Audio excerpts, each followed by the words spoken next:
Today I was asked to talk about gastrostomy tubes in about 10 minutes, and so I thought, well, what could I cover in that amount of time? So I thought, just rather than talking about the specifics of tubes themselves, which I'm sure you have a bit of an understanding about, I just thought I would talk more about the timing and those discussions that you have with clients and how to have those discussions with clients, just that from what I've found from my experience of working with people in MD over the last about 15 years. And I think it ties in really nicely with what Anne was talking about before with the MD decision tools as well. So I think you could probably use both together. So for that practical side as well as using the tool. So with nutrition, so malnutrition and weight loss are actually independent prognostic factors for survival at diagnosis with MND. So it's really important for people with MND to maintain weight as much as possible and to maintain that nutritional status. So keeping well nourished and staying well nourished as much as possible throughout the progression of their disease. And obviously nutritional status is impacted by a whole range of different factors, particularly for people with bulbar symptoms, with dysphagia, having trouble eating and drinking adequate amounts of food, just the time that it takes to eat a meal. I see people that can take a good hour and a half to 2 hours just to consume one very small meal. The fatigue obviously associated with that as well. Their ability to access meals, get to the kitchen to prepare food, relying on family members to get them food, and sometimes even needing assistance with feeding as well. So if those factors start to impact on their ability to eat and drink enough, and it's starting to impact on their nutritional status, then obviously that's when we need to start thinking about gastrostomy tubes, whether that's an option for the client and whether that's something that they want to look into. So when we look at the best practice guidelines, what they recommend is that we should be discussing gastrostomy tubes as an option early on in the diagnosis of MND and continue to discuss that at regular intervals as the MND progresses. Early insertion is recommended to reduce the risk of complications and to obtain the most benefit. And just from a nutritional point of view, someone who is well nourished is going to get more benefit from having that gastrostomy tube to help to keep them well nourished than someone who's already quite severely malnourished. It's really hard to kind of get back to that well nourished state. So the earlier we can implement the gastrostomy tube to help them with their nutrition, the better the outcome is. The other factors is that with respiratory function, forced vital capacity is recommended to be greater than 50% and weight loss should be less than 10%. And there's been some studies that say even around that 5% weight loss is when gastrostomy tubes should be implemented. So that's what the guidelines tell us, and we know this, but what actually happens in that day-to-day practice, and this is where the challenge comes, is that it's not a quick process, and we know that from experience. So that decision-making process for clients really does take a long time. And so what I find in my practice is that even though I start discussing gastrostomy tubes, often even in the first session or within the first couple of sessions with clients, that it still does take a long time for people to come to that final decision that yes, they want to go ahead with the gastrostomy tube. And we're talking months. It can take months for them to come to that decision.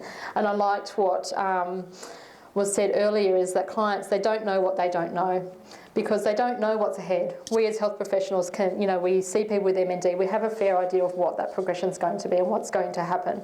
But for the client, this is new to them and they don't know what's going to come.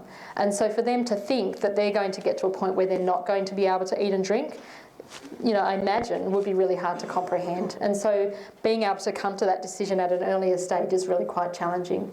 And so it's often not until they get to that point where they start to lose weight and start to have no appetite and are really struggling that they start to play with the idea that a gastrostomy tube might be an option. So that decision-making process really does take a long time, and so we do need to be discussing it from an early point. And then the other challenge is that once they finally do make that decision, there can also then be delays in actually getting admitted into hospital and having the tube done as well. And that can take weeks to sometimes months also. So seeing the specialist, getting a bed, that particularly if they're going through the public system, waiting for a bed to become available can take quite a long time, and then having the procedure finally done. So it certainly isn't a quick process, unfortunately. So I guess what I thought I'd do is just in the next few slides is just put up what I tend to do with clients when I'm seeing them. And hopefully that gives you a few practical things that you can take away and implement into your practice straight away. So as I said, I usually do introduce the topic of gastrostomy tubes early with the clients, and it's usually within those first couple of sessions with people. And obviously taking into consideration the client's current symptoms. So as I said, particularly for people with bulbar symptoms, I would really be addressing that early on. And also just considering for the client themselves where they're at in that point of accepting their diagnosis. Some people don't want to know too much information, don't want to hear too much, whereas others want to know everything, and they've been on the internet and they've researched, they've read all the information about everything. So it's really just assessing with each individual person where they're at in that readiness to accept new information as well, to gauge how much detail you go into. So it is a very individual process. So I think really importantly is I always ask permission, is it okay for me to discuss this with you? So some ways that I might do that is, we can be talking about their food, they might be starting to have some difficulties, they might have lost a little bit of weight, and so then I just sort of introduce it into the conversation. Have you heard about other options that are available to help you with achieve your nutrition intake? It's often called a PEG tube or a feeding tube. Have you heard about that before? Would you like me to explain it to you, or would it be okay if I explain that to you? So you're actually asking them permission, and by gauging that then can help you to know sort of how much detail and information you can give. And some people will say no, and that's okay. At least you've planted that seed. You've mentioned the idea of a feeding tube, it's out there, and then in the next session you can bring it up again. Some people, yes, I've heard about it or I've read about it, and yes, can you tell me a little bit more about it? And they often have lots of questions that they want to discuss. So importantly, asking permission, and just keep that terminology obviously really simple and basic. And show and tell. I don't think you can go past actually showing. I have a gastrostomy tube in my bag that I carry. I do all home visits and see people in their home environment. So I have a little gastrostomy tube that I carry around with me in my bag. And so again, I ask permission. I have a gastrostomy tube here with me today. Would you like to see what it looks like? Would it be okay for me to show it to you? And again, curiosity often gets the better of them, and they are quite happy to be shown what it looks like. And the reaction is actually usually quite positive, because they've conjured up all sorts of images in their mind about what it actually is and what it looks like and how big it's going to be and how wide the tube's going to be. So when they see it in person, often the reaction is, oh, it's not as big as I thought it was going to be. I'll let them touch it, play with it, do whatever they want to do with it. Some people don't want to touch it, and again, that's okay. Some people really want to get hands-on and have a play with it. It's also a good way to gauge as well, like if you can get them to open the cap on the Y port, you get a bit of an idea of whether they would be able to independently manage the feed by doing that, or if they might need assistance from carers or their family members to assist with the feeds if they were to go ahead. So I have the catheter tip syringe that inserts into the tube, and I have a can of formula, and I just show them, demonstrate, how that feed's administered, how you do water flushes, the other uses of the tube, medications, getting water, getting your fluid intake, and most importantly, really reinforcing over and over again to the client that yes, you can still eat and drink with that tube, because for a lot of people that is part of the fear, is that they feel that they can't eat and drink once they get the tube. So again, just reinforcing that. Be honest and open when answering questions as much as you can, and referring back to the medical team, particularly around the procedure itself and how that's done. Revisiting the discussion, and again, this is really important that I see with probably more newer clinicians that come into working with people with MND, is that they might address it initially and the person has said, no, that's something that I don't want, and so for them that's it. It doesn't get brought up again. So it's really important. MND is a journey, it's a progression, and it's revisiting that at each point of the way. So again, initial no response doesn't always mean never.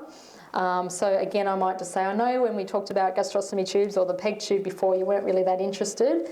Just wondering what your thoughts are now. And just revisiting that and seeing where they're at. And again, if they're starting to have some trouble, they might be saying, oh, I still don't think I want it right now, but I'm open to the idea of it, and I might get it if I continue to lose weight or if I continue to have trouble.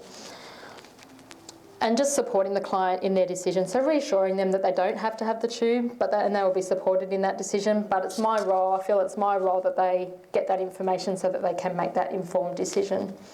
And again, just acknowledging that people will be at those different stages of readiness to hear and accept new information and accept the changes that are happening to them as well. So I've just got a quick little video and hopefully it works. So this is a client of mine who has gone through this journey. She hasn't got the PEG tube yet, but she's getting to that point where she's seriously considering having it done.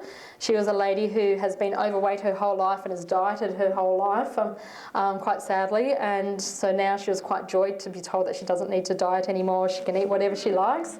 And she was actually really enjoying her food. She had a great appetite. She was doing really well. But just in the last few months, her bulbar symptoms have worsened, and you'll hear that from her speech as well. But I'll let her tell her story. So I'll just click on it. Okay. Initially, when I was told about a PEG tube by the dietitian and speech pathologist, I thought there was no way I would ever get one. But recently, I started losing weight and my appetite. So when the dietitian mentioned it again, I started to change my mind because I'm not enjoying food anyway. She gets a bit emotional there.